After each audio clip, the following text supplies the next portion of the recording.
जय भीम साथियों। मैं ये बताना चाहता हूँ, SC ST OBC वर्गीकरण क्रीमी लेयर लागू करके सुप्रीम कोर्ट ने बहुत बड़ा अपराध किया है और ये विरोधी सरकार के मिली भगत से जो ये नीति बनाई गई है, इसको बर्दाश्त नहीं किया जाएगा। साथियों, इस देश की सबसे बड़ी अदालत, सबसे बड़ी कोर्ट जनता की अदालत है। अब ये सुप्रीम कोर्ट भूल रही है और ये जो विपक्षी सरकार है ये भूल रही है, बीजेपी की सरकार भूल रही है कि जनता की अदालत में जो फैसला होता है वो सर्वोपरि होता है। और साथियों, इसके पहले भी 1947 में जब देश आज़ाद हुआ, 1950 में जब संविधान लागू हुआ, तब से लेकर के अभी 2024 तक आरक्षण के विरोधियों, इस बात को दिमाग में रखो कि तुम लोग पूर्ण रूप से आरक्षण को लागू नहीं कर पाए। 1950 से लेकर के 2024 तक आरक्षण को पूर्ण रूप से लागू नहीं कर पाए, लेकिन आरक्षण को छेड़ने की जरूरत तुम्हारी और हिम्मत तुम्हारी कैसे हो गई। और तुमको ये सोचना चाहिए कि आज जो बड़े बड़े कुर्सी और बड़े बड़े जो है सत्ते में आकर के जो बड़े बड़े नशा दिखाते हो ना, एक गरीब और मजदूरों की बदौलत दिखाते हो। और ये भी मैं बता देना चाहता हूँ कि हमारे महापुरुषों ने बड़े बड़े आंदोलन करके 1947, 1950 के भी पहले बड़े बड़े आंदोलन करके यहाँ के लोगों को सुरक्षित करने का काम किया है।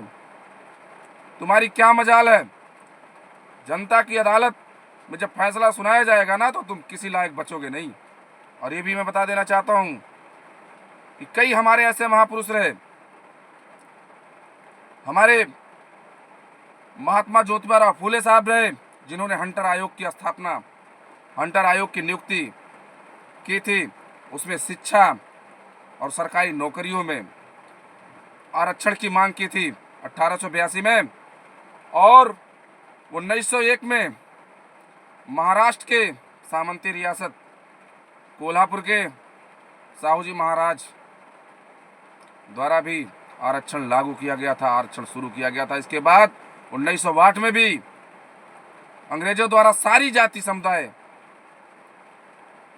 के लिए जिनका प्रशासन में कुछ न कुछ हिस्सा रहा हो, उनके लिए भी आरक्षण शुरू किया गया था। इसके बाद 1921 में मद्रास प्रेसिडेंट जातिगत सरकारी आज्ञा पत्र जारी किया।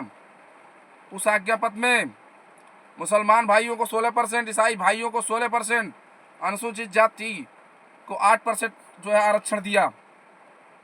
इसके बाद 1935 में भारतीय राष्ट्रीय कांग्रेस ने प्रस्ताव पास किया, पूना पैक्ट समझौता कहलाता है। और उसके बाद 1942 में बाबा साहेब डॉक्टर भीमराव अंबेडकर जी ने दलित उन्नति के समर्थन में अखिल भारतीय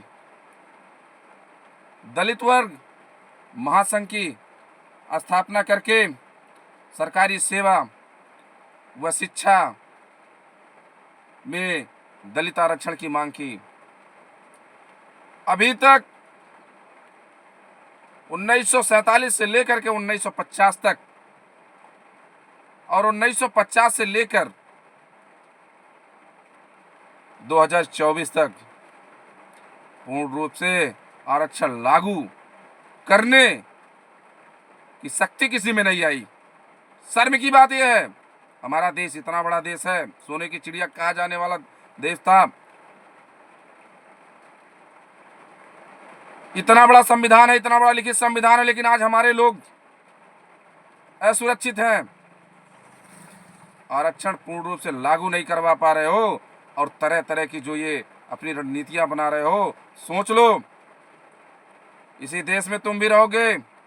अगर आज हमारे इस 85 माइनॉरिटी, एसटी, एससी भाइयों का शोषण करने का प्रयास कर रहे हो, तो तुम्हारा भी शोषण होना तय है। इस बात को तुम नोट कर लो। और ये भी मैं बता देना चाहता हूं, इस लड़ाई को तुम नहीं खत्म कर पाओगे। ये हमारे महापुरुषों की लड़ाई है। हमारे जैसे नौजवान साथी, लाखों करोड़ों साथी